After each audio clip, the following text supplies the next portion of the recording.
into another dimension, a dimension of insight, a dimension of understanding. You are entering a place where reality collides with truth. There are no limits, there are no boundaries. This is OffPlanet Radio.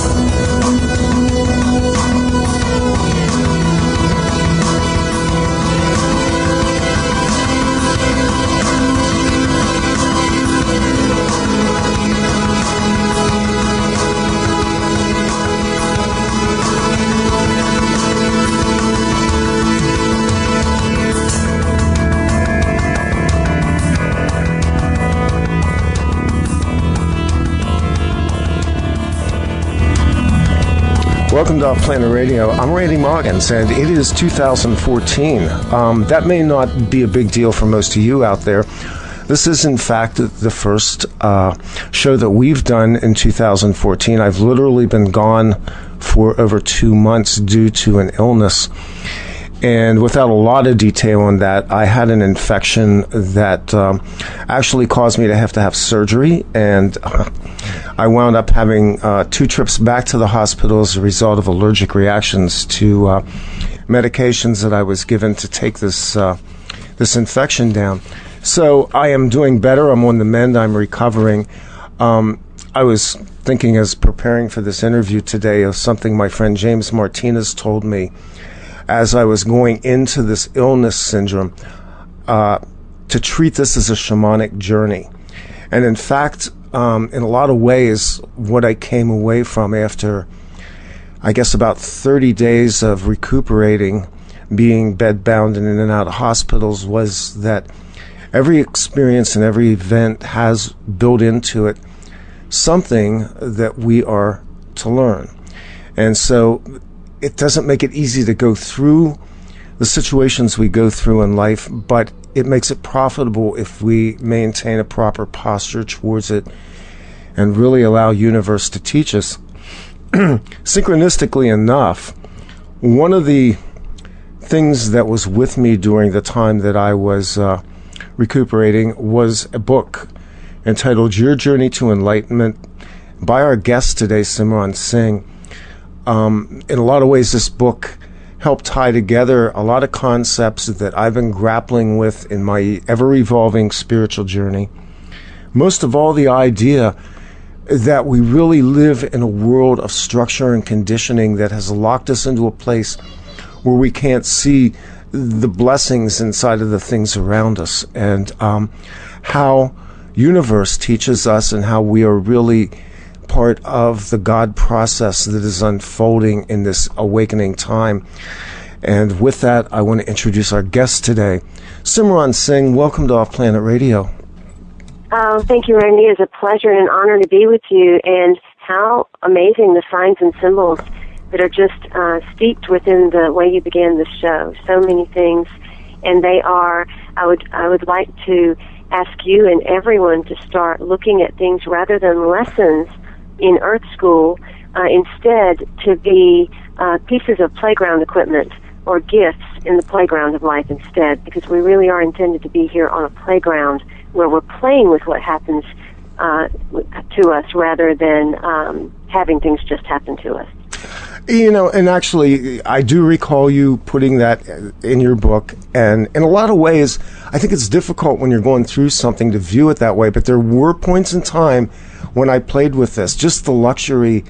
I'm a working guy. The luxury of 30 days where I didn't actively engage in any kind of work or commercial pursuit or anything. I was literally forced onto my back, which may have been a good thing. And the child comes out. You're helpless. You're dependent on other people. And there's a real childlike quality that I found kind of evolved out of this, a sense of really trusting that it's going to be okay and that there are things that we can gain from the experience. Well, if we really have the perspective that I have come to discover in life, it is that there is only good. There can only be good in this creation, regardless of what the illusion looks like. And if that is the case, then who are we to be here other than the divine children at play? And so it's beautiful that you came to that awareness of that this took you back to being a child. Because the one thing I know about obstacle and challenge when it shows up in our life is that life conspires for us, that love loves us enough to create the exact situations we need to move into a bigger play of life. But unfortunately, we get locked in the personality that we are, the ego that we are, the identity that we are, that we don't even know what that bigger play is. And so we then have to have certain things that put us on our back, or that make us stumble and fall, or that allow us some sort of space and time to try to reconcile where we've been so that we can step through the new doorway of where we can go. And when we allow that, and we start to look at the symbols, like I talk about in my first book, Conversations with the Universe, and we start to realize what those things are trying to say. Number one, if you ended up on your back, it was because it is you that needs support, that you're wanting to get the support. Most of us think that's from the outside, but it's really us supporting ourselves in our greatest dreams and passions and power. It was an infection. Infection has to do with anger at the self. Mm-hmm. Anything that is a cut, a stubbed toe, an infection, a burn, that is all anger at the self for not fulfilling something that is a heart calling. If you ended up back in the hospital a couple of times because of allergy, that means that whenever you went home, whatever showed up at that time was the irritant in your life that perhaps needs looking at, that needs to change or needs to leave and go. And so if we start to look at everything that shows up in our life as a symbol and a message, then we start to realize everything in life is trying to lead us to our best and highest good. The very fact that you ended up in the hospital, if you think about that, it's about hospitality. Are we being hospitable to ourselves? Are we really getting the hospitality in our life that we deserve from ourselves? Because there's nothing out there. There really is nothing out there, as real as it looks and feels. There's nothing out there except the very things that we need to show up to help us be that unique genius that we were all intended to be on this planet. That kind of leads me to my first question in that regard, Simran. Are we creating? We're co-creators in this life stream that we're in.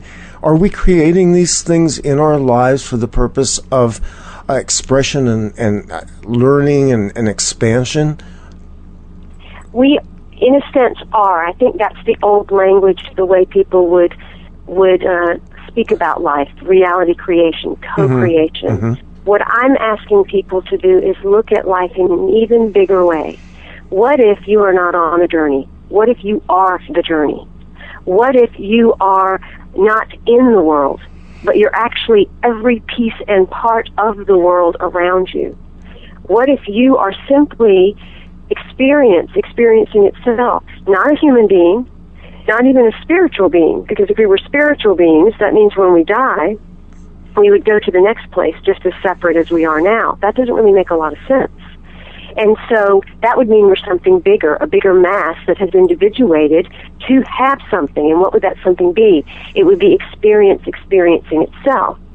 Well, if that's just one mass, then that would be the divine source. That would be God. That would be universe, whatever you want to call it. Mm-hmm. And if it could individuate as you, and the rest of it is you, that means every single thing that is in your experience is actually you as well, showing you yourself.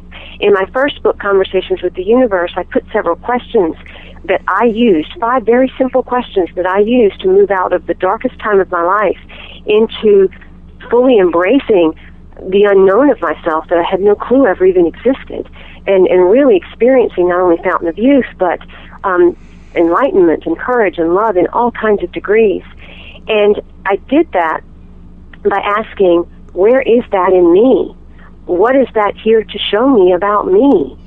And if we do that with everything from an infection to allergies, to a hospital, to the person across from us, to a pipe bursting, to a flat tire on a car, to our pet or our child and whatever they're going through, if we looked at everything in the world not as out there but as an aspect of me, and where is that in me? And then we turned around and asked, what's it here to show me about me? What's the gift it's trying to raise from within me that I am not aware of? All of a sudden we start to discover we're more than our personality, ego, or identity knew.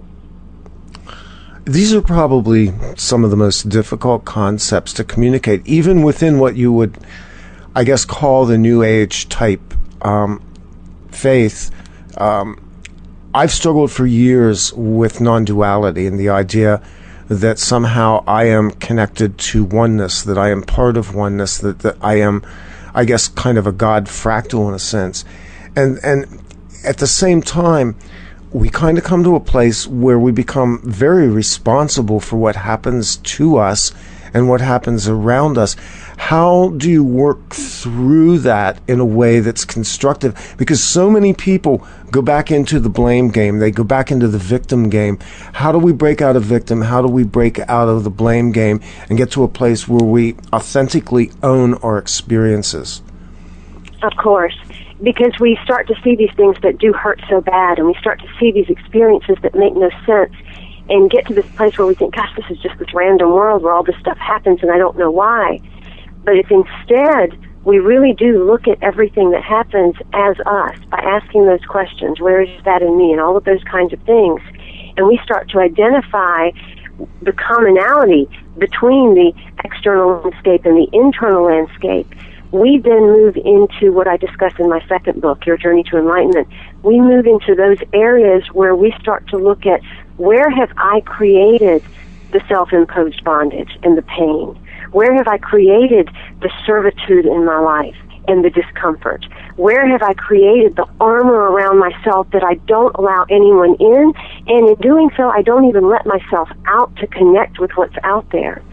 And finally, most importantly, where have I become a replica of society, a Stepford human that is just copying everything because paradigms have been put in place? If we are staying in this place of blame, that, oh gosh, okay, look what I created here, why is this happening to me now? We are in that place because we have not learned to trust the life. We have not trusted the world. We don't trust the universe. Most importantly, we don't trust ourselves. And in that place, everything really is separate, and it's all from a place of something bigger than me out there has a hand in whether I live well or whether I don't. But if we at least empower ourselves enough to know I had to come from somewhere, it couldn't be just random. If there is a God spark, even if I can only believe there's just a tiny ember in my heart that is of the divine, then just at least that divine spark must have enough power to control at least my immediate surroundings. And if that's the case, then what good would it be to have created this? Is possibly a gift in it? And you'll start to discover that there is. The sign symbols that show up constantly around us for every one of us will illustrate that to you, but we have to become aware of what's going on around us, not just the bad, but also what's the good. Is there a demarcation point in your life where you began to open up to this concept, where you began to, your tour is called The Rebel Road, so you talk in your book a little bit about what I consider to be a positive aspect of the rebel. When did you begin to break away from the constraints of your earlier life, which was, you come from a family where there was a very structured life, and you also had an arranged marriage. How did you break out of those constructs of your social structure? Well, this actually began about 7 years ago when I came to my breaking point. Everything in my world was upside down. Life didn't look the way it was supposed to look. Love definitely didn't feel the way it was portrayed. This just was not the life that I would have picked for myself in my own mind, and I couldn't figure out why the things were happening that were. And literally everything in my life crumbled. I truly had to break down completely for me to break through. At that time, the numbers 11, 111, and 1111 began appearing 25 to 30 times a day. And I couldn't figure out why they were appearing. They were on everything. And so finally, after about 4 weeks, when I finally got angry enough at the universe to tell me why these were coming, I was downloaded with 1111 magazine that I was supposed to give away to humanity, which is online on my website, free for everyone. And as I started getting those messages, I started to realize, what if this is not the only way we're being communicated with? And so slowly and steadily, over the last 7 years, I have discovered the many different ways that the universe communicates with us everywhere from our cars and houses and pets and children to numbers and insects and words and music and books, all the different ways, and they're listed in my Conversations with the Universe book. And then I got to the point of finally getting to the place where I could leave this 18-year marriage. That was the one place I'd never gotten the ability to let go. And when I did that, I started to realize where I had placed myself in bondage and servitude, where I had replicated and gotten used to the security, afraid to leave it, and that sort of thing. I also realized I've done all this work. I've cleaned and cleared my outer landscape. I give away to humanity these beautiful resources, and I talk about to people that if you do what you love, everything will come, the bliss, the passion, the abundance, everything will show up. And I looked at my life and I thought, I'm a content person. I'm peaceful. I can live my life the way I am now and be okay for the rest of my life. But where's all that stuff that I write about and talk about, that everyone writes about and talks about? Where's the bliss? Where is it? Where's the abundance? It's not the way that we talk about it. So I needed to prove to myself that this really exists. And what I discovered is who I was had gotten me as far as I could go. And for me to discover any more than the life I had to dive into my unknown self. And most of us think the unknown is the scary place where the boogeyman lives or where we don't know the outcome. I realized the unknown is actually me uncapping, because you can't keep spirit in a bottle. And me allowing myself to believe that I was more than I had led myself to believe, but also that life truly would support me in every way that I needed, because it all truly was me. And that allowed an inspiration to come in for me, who had been a hermit and shy and locked myself in my house for 44 years, to decide to get on the road, put on a one-woman show, including singing and comedy, two things I'd never done before, and allow life to have people invite me, not plan it, not control it, but literally know that 66 places were going to invite me, that I was to spontaneously get on stage and do a different show every single time, and that I was to develop the story around the different dots and conversations that the universe would send me along the way over this 11-month period. And it has been amazing, absolutely amazing, to see how the universe really does have our backs and how everything really does connect if we stop trying to control it and we step out of the planning and all of these paradigms that we have so bought into, because we don't need the structures that we think we do. It sounds to me like you did what I call jumping into the deep end. You no longer stood around tentatively waiting, but you in fact took action. What a great analogy! That's a great analogy. Yeah, that's my swimming metaphor. But it's true. The things that hold us back the most, I think, and I'll be very transparent because I always try to do that. The things that hold us back, hold me back, hold somebody out there that's listening to us back, are the things that we fear. True. Well, I think I do believe it is the things that we fear, but I actually think it is more subtle than that. And what is more subtle than that is actually worse. It's the excuses we create in life. See, a lot of us run around not living our passions and our dreams and the lives that we really want because we have these excuses that we say. Oh, I can't do that. I'm a mom with 2 kids. I can't do that. I've got debt. I have a mortgage to pay. I've spent this many years in this career. How could I change to do something like this? The people around me won't understand. My family will think I've lost my mind. I've got people to take care of. I can't. I'm sick. We have all these reasons why we won't make a change or we won't step out on ourselves. Or we say, let me finish this, and when there's time, then I'll do what I want to do. Those are excuses to not be in our full power. But if we got rid of all of the excuses and actually allowed ourselves to try, what we would discover is the fear's still there, and the fear's actually okay being there. And we're actually okay with the fear. I can tell you, every step of this way, the fear's been there because this is so unknown. It's supposed to be. It's part of passion. Yeah. The thing that has been missing is the courage. And courage is not the opposite of fear. Courage is the opposite of conformity. The problem with all of us is we have gotten into this place of conformity where we live our lives based on other people's lives or what the television and magazines tell us or what the big corporations and the laws dictate to us.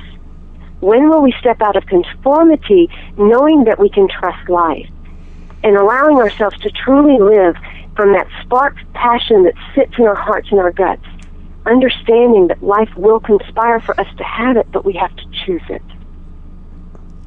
So you clearly made some choices to pursue a vision, a dream that was given to you.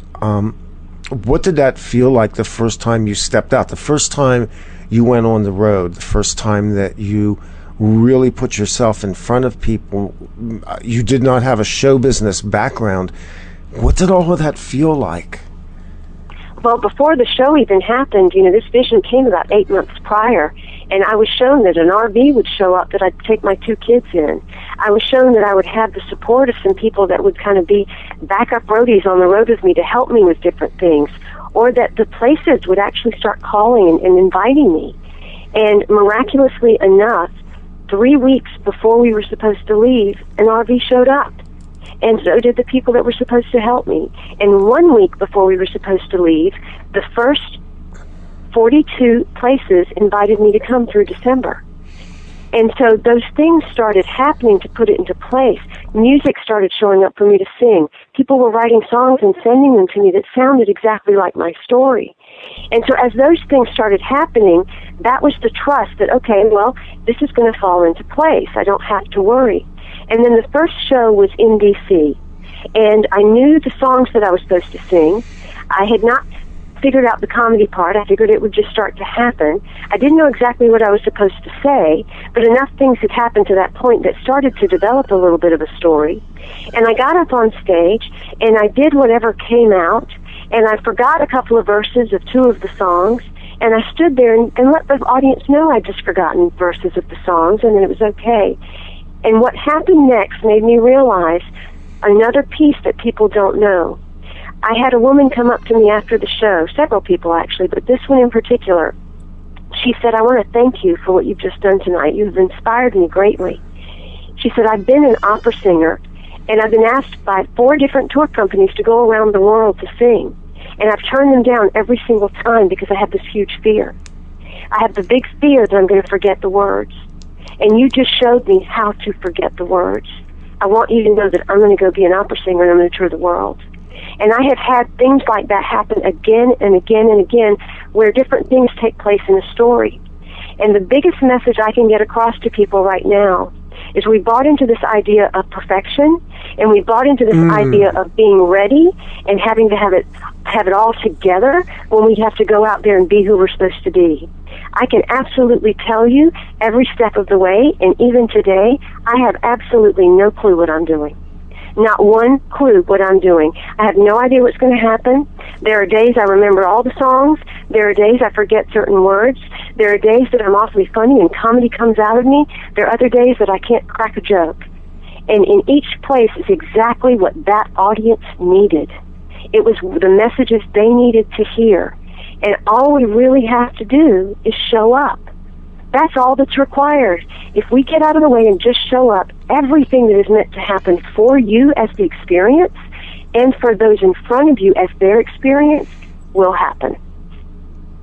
Yeah, my experience with I'm now into my 11th year of doing radio on the internet. I've done terrestrial radio previously. But one of the things I discovered over the years was that as I relaxed my perfectionist tendencies and just left things unravel, and believe me, I've had radio shows that were train wrecks, and I would sit back, take the headphones off after the radio show and go, that was really fun. That was absolutely rocking the way that worked out. Letting go of perfectionism and this idea that we have to be so rehearsed, which is really what you call in your book the Stepford human, that whole rehearsed human being thing.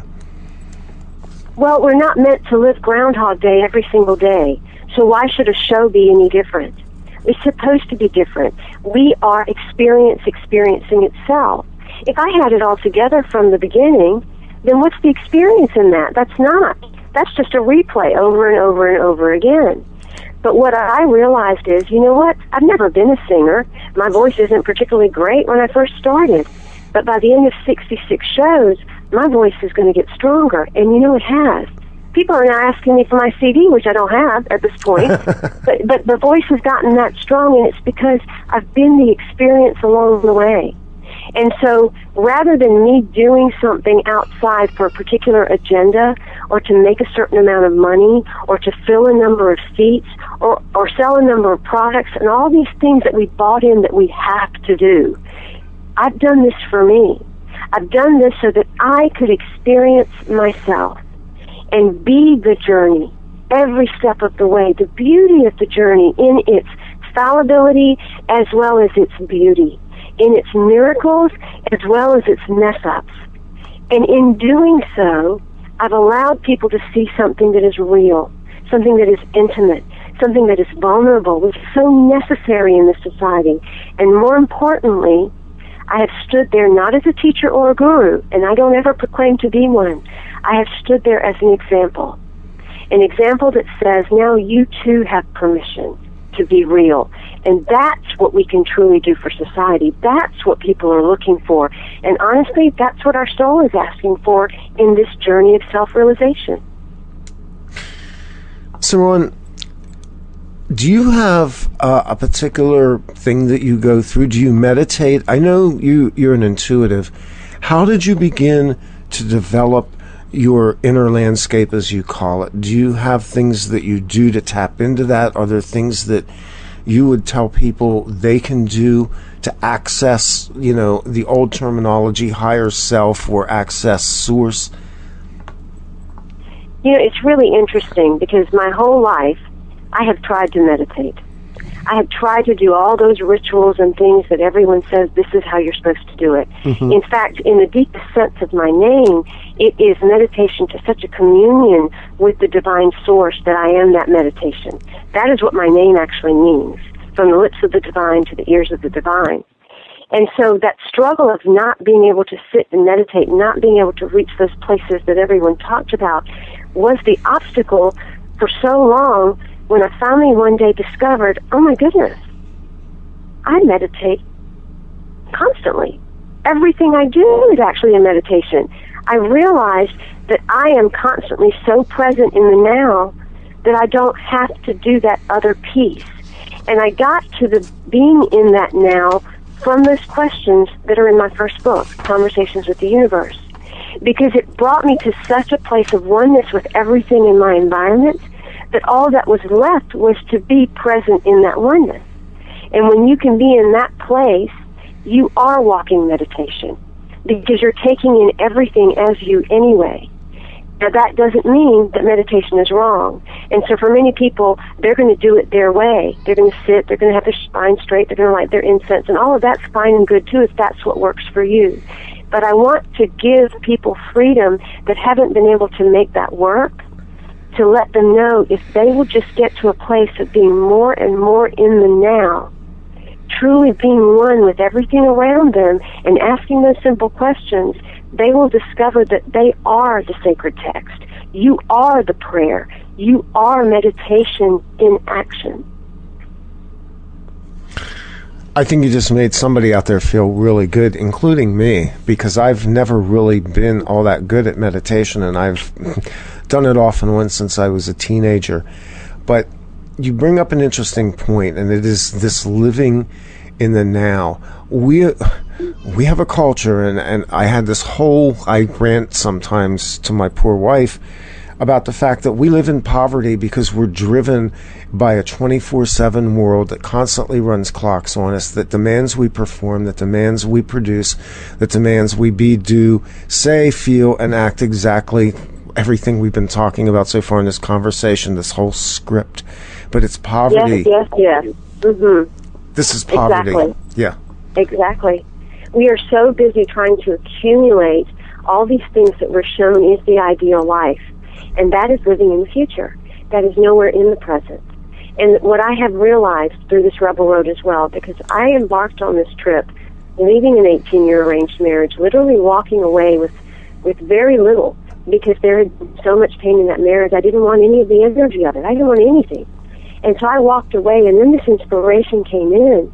And that biggest excuse of everyone, the one of, okay, well, what about the money? That was the one, because the money wasn't there. So how was I going to get an RV? And how was I going to pay for gas? And how was I going to go to campgrounds or put on shows? How was I going to do any of this?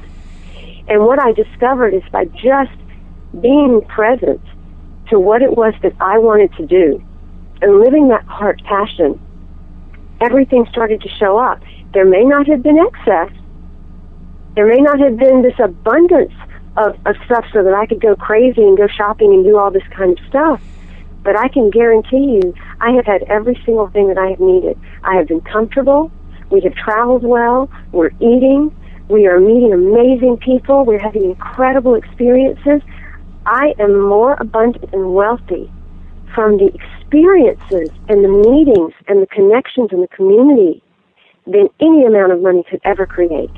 And I have discovered living in 217 square feet, a 31-foot by 7-foot 1991 RV that was refurbished with 4 other people, we really do think we need a lot more than we do. Yeah. And it's amazing the excess that we all have bought into, believing that we have to have. It's all paradigms and structures, and they're all structures meant to control us. And the creative rebel understands that. The creative rebel understands there really is no problem out there. And there really is no problem inside of me either. My only mission on this planet is to tune into my heart and my gut, tap into what that passion is that would just set me on fire, and live it without any desire for an agenda or an outcome, as an example to others that they have the right to live their unique genius and presence as well. That's what's going to bubble up the inspiration to solve the world's ills. It's not going to come from us trying to think them up. Well, our minds aren't our friends either. That's, and listening to you unfold your journey here in the first half hour of this interview, I'm reminded of something that this was one of the things that I thought a lot about while I was convalescing, is that I kept trying to work things out in my head. I was literally on my back in bed going, I can't afford to do this. I need to go back to work. I'm racking up thousands of dollars of doctor bills. And, what came to me is, you can't afford not to do this. We put ourselves in situations where we're forced by ourselves to do the things that we wouldn't allow ourselves to do under normal circumstances. Well, the thing is, it actually became very clear to me that to not live out the unknown was a greater risk to me than to stay where I was a greater risk to me than to live out the unknown. And that's what we don't realize. Staying locked in the place that we're in, not moving, settling, stuck, not quite happy, on our medications, trying to fill up through many other different things and then still not being happy, that's not getting us anywhere. So something's got to change. And it's not going to come from the outside. It's got to bubble up from the inside. And the place it's going to bubble is the place where the divine rests, right in the heart space, the womb space of the soul. And when we listen to that and we let that take over, you tap into the fountain of youth. Today, I look 10 years younger. Literally 10 years younger. And people are asking me, what are you doing? You look younger than you did even a year ago, 5 years ago, 10 years ago. And it truly is, when you follow your heart, all of a sudden, you enliven yourselves. You start to reverse aging. We don't need the Botox. We just need to follow our dreams and our heart. And understand that when you follow that dream and heart, the moment that no longer lights your fire and there's something else, to have the ability to say, I don't have to continue this. I can now go do this. Just like children, you talked about being a child, returning to the child while you were in the hospital. See, the child, when they're on the playground, they are so engrossed in where they are, whether it is the slide or the merry-go-round, that nothing else in the world matters. But the moment their eye catches something else, a plane flying by, a butterfly, another piece of playground equipment, their mind disappears from where they were and then is totally present to the next thing. That is what we were intended to do. But most of us have bought into, well, if you do this, you need to stick to it. And you need to stick to it for the rest of your life. What if that's not what we're supposed to be? We are sons and daughters of creation, and that means to be constantly creating. We are creation itself, but we have made ourselves stuck. We have stymied ourselves, and it's time now to allow the bottle to be uncorked and be free. You know, we live in a culture where they medicate little children now for what they call attention deficit disorder. And it's all done again to slipstream them into a social norm, to make them sit quiet and still in a classroom and absorb boring, redundant information rather than experiencing the adventure of learning, which would be a real-world, full sensory thing, exactly like what you're presenting as you're going out on your Rebel Road tour. This is one of the things that I've been amazed about over the years, is watching how our culture is almost lobotomizing us spiritually now. Oh, it really, you hit the nail on the head. I'm currently in an experience. When I began this journey, I made certain that I had the full commitment and cooperation of everyone in my world that it would matter to, including my ex-husband. Mm-hmm. And so, because I would not have started this unless I knew that I could complete this 11-month journey, and so I made certain that I had this commitment. I got back after the first leg of my journey, and I was at my last show in Charleston, South Carolina, and I was served papers. I was served. Now, I want you to look at two things. Number one, that I was served these papers to take my children from me, because the concept in my ex-husband's mind was, this homeschooling thing can't possibly be good for them. This is going to set him back. This is going to make him, be a failure in life, because he has been a doctor. He's come from a lineage of doctors, and they have a very pointed view as to how they view education. And so the second thing I want you to look at is the terminology that we use in the world. I was served. I was served. And if we really look at what that word means, that truly is what happens in our world for us whenever we get an obstacle. I was being served. I have been served. Everything in life serves us to grow bigger, to expand bigger. So it was such an interesting conversation with the universe to play with that word, you have been served. And so a month later, we're going through arbitration because he's wanting the children to return to South Carolina and not be in the so-called tin can traipsing around the country. And with this rebel without a cause sort of thing. And so we were handed the ruling 2 days ago. So there's a person, a judge there that's sitting there that in their amount of time just all of a sudden decides what they think needs to happen here. And the ruling was that I was to return in 4 days to South Carolina with my children if I wanted to keep them. And so the reason that I'm currently in South Carolina is I've just flown my children back. But when I began the Rebel Road, the whole mission of it was, there's absolutely no excuse to not live your dreams. Absolutely no excuse. And the message I want to get across to people with this story is, this is one of those things that would stop most people. They would say, oh, well, I can't do it now. Look at what just happened. I just can't do it now. But that's how we make up things in our minds.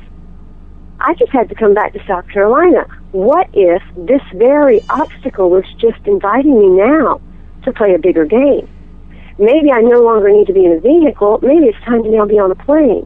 And maybe it's time to be on a plane because it's not just going to be the United States. It might now also be international. See, we're always willing to think the negative because we've been taught to be negative. But can we believe in the all possibility? Can we believe in the positive? Can we truly look at every situation that happens in our life and say, this is serving me?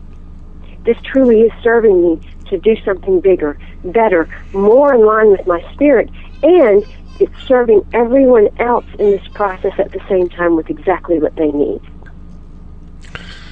Yeah, those kind of obstacles are the things that are dream killers to most people. And I realize that in my own life, there have been times when I've allowed my own negativity to stop what was probably a perfectly good idea and probably something I was supposed to do. As you were talking, I was reminded of the famous Thoreau quote, this actually it fits right in with what you're doing. Most men lead lives of quiet desperation and go to the grave with the song still in them. That, that's so profound. I mean, it's a really old quote, and my memory just dug that up as we were talking. This idea of a song within us. We each have it. If we really are this one amazing mass, divine mass that has individualized into different beautiful faces and forms, then that spark of genius rests within you. There is a divine song inside of you. And for this amazing mass, this divine puzzle to come back together, it requires each one of us to tap into that spark and allow that song to play in whatever way it is, whatever really lights us up. And when we do that, when we really allow ourselves and give ourselves permission to be who we desire to be, then all of a sudden we give others that permission, and that sense of oneness is going to happen. That experience of the divine coming back together as oneness will actually take place. But it's only when we each say, finally, no more excuses.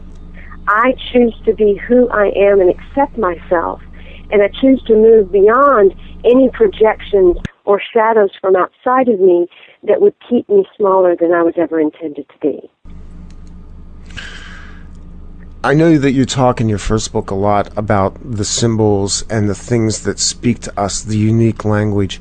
And one of, like, as I said earlier in the interview, I've struggled a lot with this idea of oneness, this idea that, well, if we put it in basic concepts, God can't war against God, and if I'm part of God, what is against me?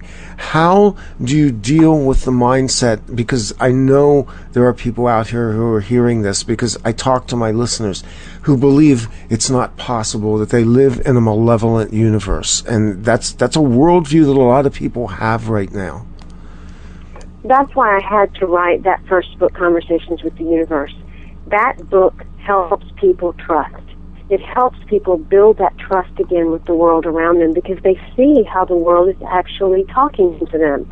I can give you an example. I was handed the ruling from this court issue the day that I had a show in Austin, Texas this week. It was on Tuesday. I get to the show, and the woman that's hosting me has her own radio talk show, and she was presenting me an award that I didn't even know about that was happening. And it was actually a bag that she had written the award across, and it was called the Unzipper of Reality Award. And when she handed it to me, she said, there's something inside of here that I want to give you that's part of this award. And so we unzipped it, and inside of it were 3 kites. And she specifically said, this one's for your son, this one's for you, and this one's for your other son. And I'm sitting there looking at what's happening, knowing what has just been handed down to me as a rule to return to South Carolina in 4 days. And I'm watching all the little pieces of the puzzle. And one thing that has happened at every single show on the Rebel Road is right before every single show, we have a fire truck that sirens and goes by.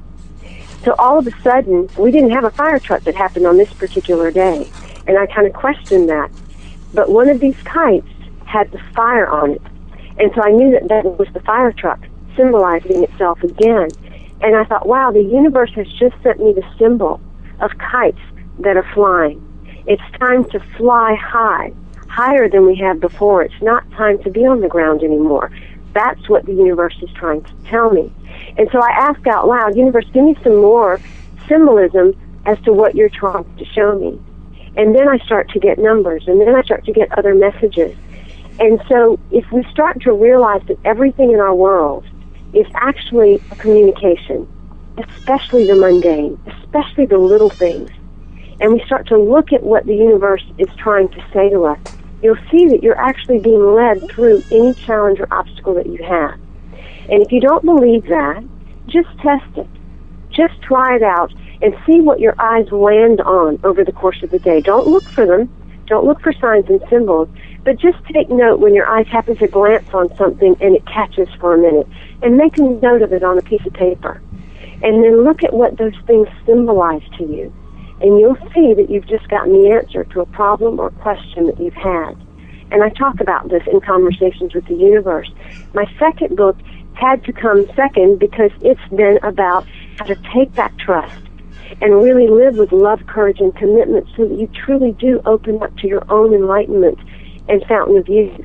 We think enlightenment's coming from the outside or from some sort of practice. Mm-hmm. But the fact of the matter is enlightenment has to be self-induced.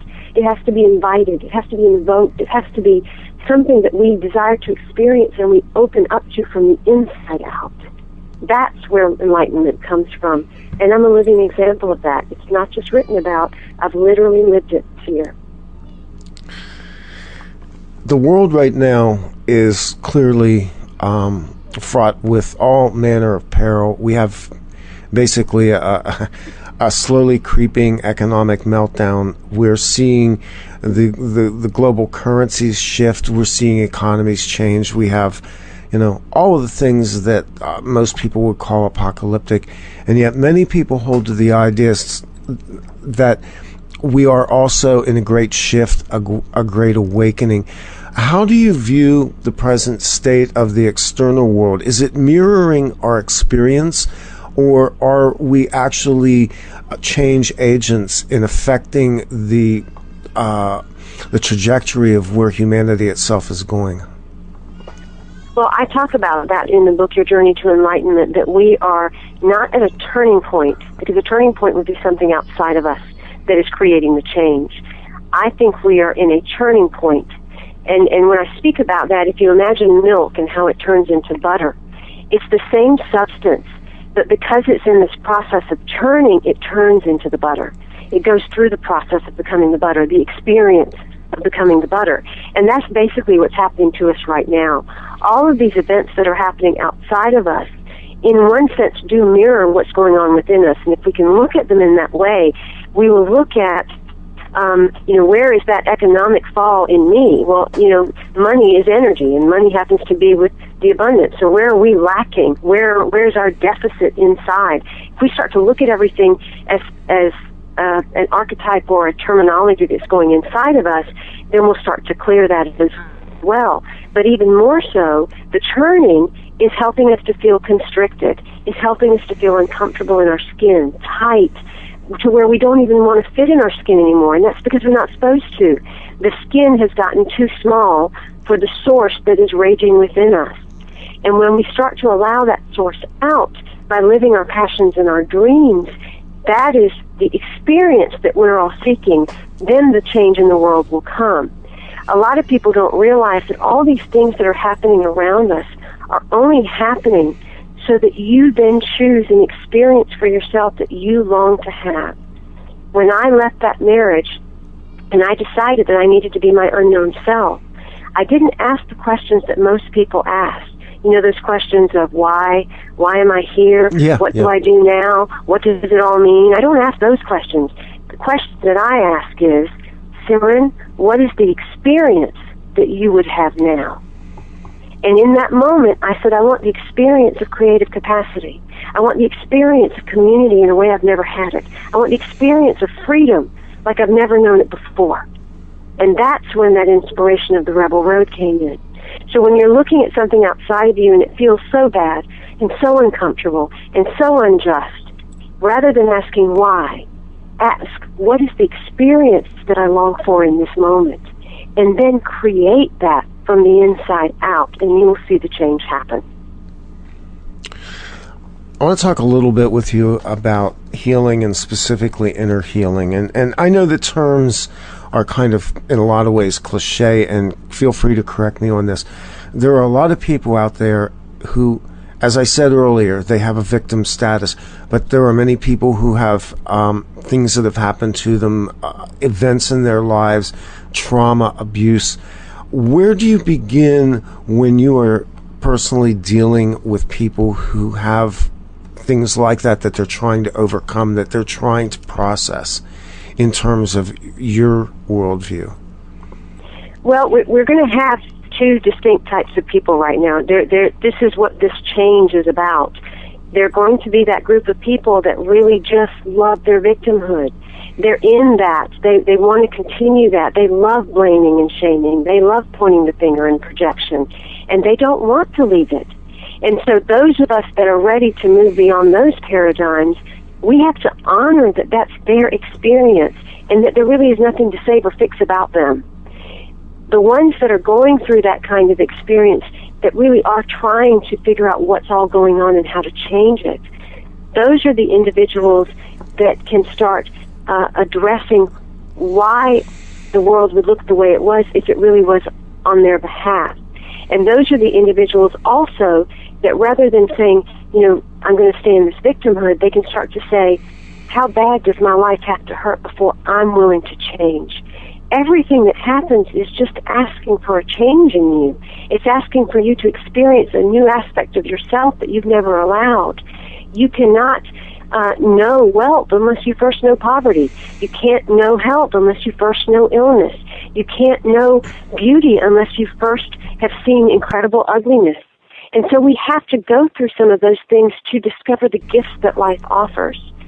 When we allow ourselves to understand that all of the pain and suffering is self-inflicted, bondage, servitude, armor, replication, then we can make the choice to change. And when we can look at all of that pain and all the obstacles as part of our own empowerment, then it does change. But as long as we want to stay in that victimhood, it's going to continue, and that is okay too. And we have to be all right with those that want to be there.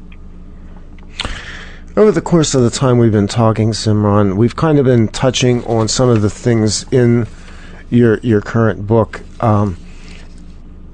Your Journey to Enlightenment. And for those out there who are listening, we'll put links up with this show where you can find out about Simran's books and her other work. But there's basically 12 guiding principles.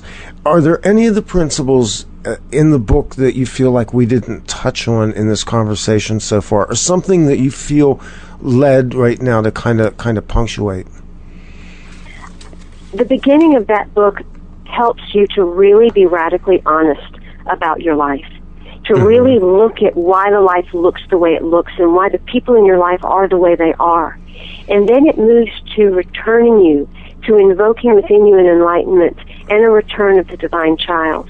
And it illustrates so much how just those very essences that children hold are the very truth of us and the real pieces of reality creation. It's not the law of attraction. Do you think that kids are creating vision boards when they want something, or they're saying intentions or affirmations? Kids don't do that stuff, but have you noticed how they always manifest exactly what they want? They have this uncanny ability to manifest exactly what they want. So if we go back to discovering our child and let our life be led by the child rather than the serious adult, we're going to discover a much more magical life than we've known. And that's the big issue. We've gotten way too serious. We've forgotten to be light. We've forgotten to lighten up. And most importantly, we've forgotten the seventh sense that we all have, and that is the sense of humor. Not the kind of humor that jabs or pokes at somebody or is sarcastic or self-deprecating.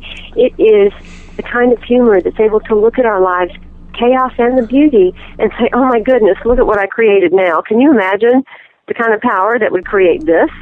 And really look at that and celebrate it. Celebrate our dark and our light, the love and the fear, merging together all of it, because it is all good and it's all divine. How do you define multidimensional experience? Multidimensional experience is when we allow ourselves to tap into not only many realms that exist and we create from within those different realms, but we also allow ourselves to experience life from the many senses and the different spheres of us, instead of just the human, physical body and the mind. Most people, especially if they're in their victimhood state, they're experiencing only from the physical self and the mental self. But if we allow ourselves to move beyond that to all the selves that rest outside of us, many feet outside of the physical body, and we start to learn that creation actually happens in the higher realms, and we rise up into our own higher realm to create what we want on the physical earth, we start to move in a more multidimensional sphere. And that's what children do. Children are always in their imagination. They're always in their dream state. They're always in their full bliss. Even when they're in their tantrums and tears, they're in their full expression of all of their feelings, their emotions, their mental capacity. They're in the now. And that's where we'll really find that new human, that multidimensional human of the new earth. I love that picture. I actually have a 1-year-old walking around the house tonight. My grandson's here. And I walked through the kitchen before we began recording tonight to get a cup of tea. And he went through like 3 emotional states in about 2.5 seconds that were amazing to watch. He literally was just going through an entire series of emotional states right before my eyes. Isn't that incredible? And see, that's what we've forgotten. Rather than just feeling it in the moment, whether it's our grief or our sadness or our despair or our bliss, whatever it is that we're supposed to feel, we've turned into these beings that are numbed out or don't fully acknowledge it. And then we carry it around like baggage for the rest of our lives, recreating reincarnations of those same experiences because we haven't dealt with them in the first place. Children feel what they're going to feel. And 2 seconds later, they'll be in a different feeling. And they just move so presently in the now moment, they don't carry baggage. They learn to because we teach them that. Yeah. They learn to because we brainwash them. But if you watch them in their early years, they don't carry baggage. They're fully present, multidimensional beings that are feeling on every level. And they're tapped into the divine source. Because what comes through the mouths of babes, what is expressed through them is the highest expression of the divine. And that's where we've got to get back to. That's what your journey to enlightenment's about. The return of the child and how to play. Can we literally unforget things? I mean, can we stream through our conscious daily walking life and just discard things that are painful and move on to the next thing? Or are we able to function like that? I think that we are able to unlearn. And I think it's more about unlearning the behaviors and the patterns and the belief systems that we've had. And the more we unlearn and we really dive into our shadows and dive into the density that so many people have wanted to run away from and term the dark, the more we dive into that, the more we clear out the physical vessel to be present in the now. And the more present you are to the now, there is nothing that we have to forget because we only remember our truth if you're in the now. All of a sudden, none of the rest of it exists. And honestly, everything that is kind of leading and guiding you into whatever your life looks like right now is probably just story. It's just story. It's all been made up. It's all just been a perspective that you believe that probably other people in the same situation see in another way. So if it's all story, what is real? The only thing that's real is what's going on in this moment, because the story is going to be past, or the story is going to be future. If you can get out of the story, you'll step into your remembrance, and that's the truth. As we kind of wrap up this interview, Simran, and believe me, it's been so much fun. I just looked at the clock and realized, oh my gosh, we're bumping up on an hour here. Let's talk a little bit about some of the projects you're involved with, starting with 1111 Magazine. What is that, and how can people access it? 1111 Magazine is a magazine that I have created since 2008. It's a life enhancement magazine that celebrates many voices and hearts from around the world. We get submissions from everywhere, and it is just inspirational and loving and creative, and it's freely given to humanity. You can sign up on my website through my newsletter or the direct link to 1111 Magazine, and you will get the online version, and it will just inspire you every other month and be nourishment. Also, 1111 Talk Radio is a podcast that I do on Voice America, and that's freely given as well, just to nurture your spirit, to give you deep conversation, just like Randy did here. I want to really acknowledge you for the depth that you've gone in conversation with me, and really allowing us to go places that a lot of people don't want to go when it comes to this kind of conversation. And then I do have my 2 books, Conversations with the Universe and Your Journey to Enlightenment, along with meditation CDs and other things to support individuals. But there's a lot that's free on my site, and then if that speaks to you and you want more, then there's other things that will take you deeper that you can order as well. And you can find all of that at Simran-Singh.com. And that's one other thing I just want to underscore here. There's a concept in what you're doing, and that is you are gifting out to people things of value, and in a sense you're sowing, and then I'm assuming that there are people who come into your life, as you've related in this interview, who are sowing back into your life. And I want people to grab a hold of that idea. I see so many people who hold on so tightly to their money, to their talent, to their time. And I really want to commend you for doing that, because I think that's an important aspect to what I call the new economy. Well, I appreciate that. And actually, my guidance has been to go and shift my website and everything to give as much away as possible freely. And so over the course of the next month, so much of what I do is going to just be there for people to value for themselves what they feel like they want to give in return. It's what to give in return. It is time to move to a new economy. It is time to understand that money is manipulative. And for us to be the change, we have to be willing to be examples of that change one by one. And that's something that I'm standing up for in 2014. Yeah, that's awesome. That's kind of the vision that I got this way.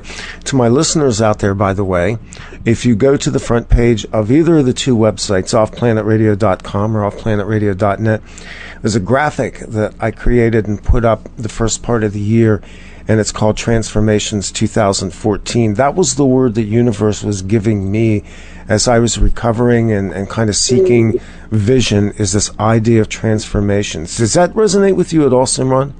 Oh, most definitely. Most definitely. More power to you. And that's what it's all about this year.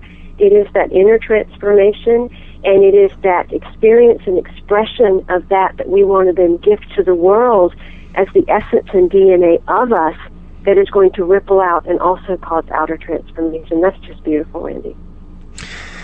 I can't think of a better way to begin this year than talking to you and letting people share what was part of my reading experience while I was convalescing. And even now, this book has kind of been a companion for me.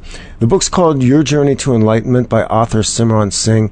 It's from New Page Books, and I highly recommend the book, and we'll put links up on the website with this show. Simran, thank you for joining us on Off Planet Radio, and I hope we get a chance to talk again real soon. Oh, thank you so much. I'll leave everyone with one final thought, and that is we are in love all of the time. We are of love all of the time. We are with love all of the time. We simply need to be as love all of the time. Blessings and gratitude to you, Randy, and to your listeners. Thank you. This is Off Planet Radio. I'm Randy Maugans. The truth is out there. It's inside you. Keep searching it out. We'll be back again with another show very soon. Just check the websites, offplanetradio.com and offplanetradio.net.